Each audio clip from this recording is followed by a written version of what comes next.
Hey salut, moi c'est Julie. Bienvenue sur la Craftosphère. C'est un endroit où tu retrouveras des DIY, des relookings, de l'upcycling, de meubles de déco, du bricolage. En gros, tout ce que tu peux fabriquer avec tes petites mains. J'espère que ça te plaira. Bon visionnage. Pour cette première vidéo, je vous propose le relooking d'une suspension. J'ai acheté cette suspension il y a quelques temps dans la boutique L'Incroyable. Elle m'avait pas coûté très cher, elle était en promo. Voilà, et elle s'est malheureusement en fait abîmée très vite là où le papier est déchiré. Donc on va essayer de cacher ça et de customiser ça pour lui donner une seconde vie. Pour cette réalisation, vous aurez besoin d'un pistolet à colle avec des tubes de colle, de bâtonnets de bois, d'une pince à couper et de papier ponce, de préférence avec un petit grain. Pour commencer, il faudra prendre du coup vos petits bâtons de bois et les placer sur l'abat-jour pour voir à peu près quelle taille vous voulez. Vous pouvez trouver ce genre de petits bâtonnets dans les magasins de loisirs créatifs, sur internet. Je viens donc prendre les mesures de mon bâton et je coupe avec la pince à l'endroit marqué. J'hésite pas à tordre un petit peu une fois que j'ai bien coupé avec la pince, ça se défait tout seul. Et du coup je répète le même procédé avec le nombre de bâtons dont j'ai besoin pour faire le tour de ma suspension. Ensuite, une fois tous mes petits bouts de bois découpés, je lime le côté le moins régulier avec un peu de papier de verre, de papier à poncer. Voilà, tout simplement. Alors ce n'est pas forcément parfait, mais en même temps, je ne cherche pas un résultat lisse et parfait, je veux vraiment un côté brut. Une fois tous les petits bâtons poncés, on va reprendre notre abat-jour et dégainer de nouveau notre pistolet à colle. Petit moment ASMR, le temps que le pistolet à colle chauffe.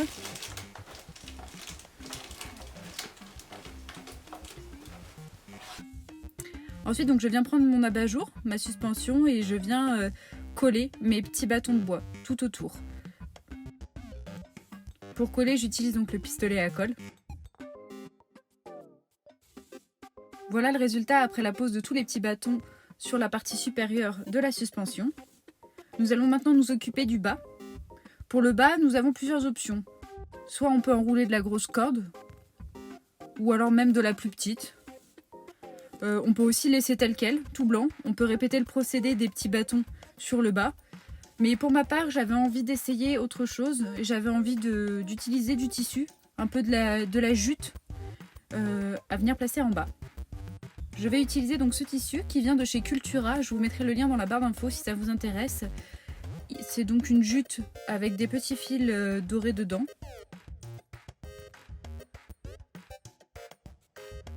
Pour savoir combien de tissu il va me falloir, donc je prends un mètre de couture et je fais le tour de mon abat-jour pour voir le diamètre et donc définir la bande de tissu dont j'aurai besoin. Je prends aussi la hauteur donc pour avoir l'épaisseur de mon bout de tissu et je prends une petite marge pour pouvoir faire un ourlet ou venir couper plus tard. Donc je trace ce dont j'ai besoin sur mon tissu avec une craie de couture, donc c'est juste une craie qui s'efface quand on frotte dessus, qui laisse pas de traces sur le tissu. Et donc moi avec le carré de tissu que j'ai, il va me falloir 2 bandes, j'aurai un raccord à faire. Ensuite donc pour découper mon tissu, j'utilise des ciseaux crantés, comme vous pouvez le voir, car ça permet d'éviter au tissu de s'effilocher. Ça permet que le tissage ne se défasse pas. Voilà ma première bande de faite, je découpe la deuxième.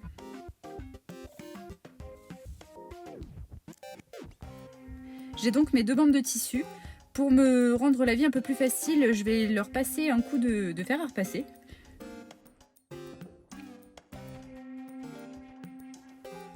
Une fois mes tissus repassés, donc je viens l'appliquer sur mon abat-jour pour voir ce que ça donne, vérifier que mes mesures sont bonnes. Donc ça tombe pile poil. Pour fixer mon tissu, rien de plus simple, je redégaine mon pistolet à colle et je viens mettre un petit peu de colle donc en haut. Et vous vous demandez peut-être ce que j'ai au bout des doigts. En fait, c'est une petite astuce que je vous donne. Ce sont des petites protections de doigts en silicone qu'on peut trouver sur internet, qui est beaucoup utilisé dans les cuisines, par exemple, quand on se coupe, etc. Et ça permet d'éviter de se brûler quand on utilise le pistolet à colle, notamment avec le tissu, quand on met de la colle et qu'on passe le tissu dessus, où ça peut ressortir à travers le tissu et ça peut brûler. Donc voilà, c'est une petite astuce, ce sont des petites protections de doigts en silicone. Alors comme vous le voyez, j'ai besoin de faire un raccord, donc je viens avec ma deuxième bande de tissu pour voir la longueur nécessaire. Et ensuite, donc je découpe cette deuxième bande et je ferai mon raccord. Une fois tout mon tissu collé sur la partie basse de mon abat-jour, je vais m'occuper du bas. Alors là, nous avons deux options. Soit on peut décider de replier le tissu restant à l'intérieur et de le coller. Je suis pas trop partante pour cette option car j'ai peur qu'avec la lumière allumée en transparence, on voit cette double épaisseur de tissu et que ça fasse comme une bande en bas. Et j'ai peur que ça soit pas très joli. Donc je vais plutôt faire l'option de découper à la hauteur donc, de ma partie basse ce qui dépasse. Donc de couper toujours avec mon ciseau cranté et je viendrai après coller par petits points le bas sur le long de la suspension pour pas que ça bouge et sécuriser le tout. Voilà le résultat final, donc je suis plutôt contente car c'est une seconde vie qui s'offre à cette suspension avec quelques bâtons, du tissu et un pistolet à colle. Voilà ce qu'on a pu faire. J'espère que cette première vidéo vous aura plu. En attendant, je vous invite à me retrouver sur Instagram pour plus de contenu. D'ici là, prenez soin de vous et à bientôt sur la Craftosphère. Ciao!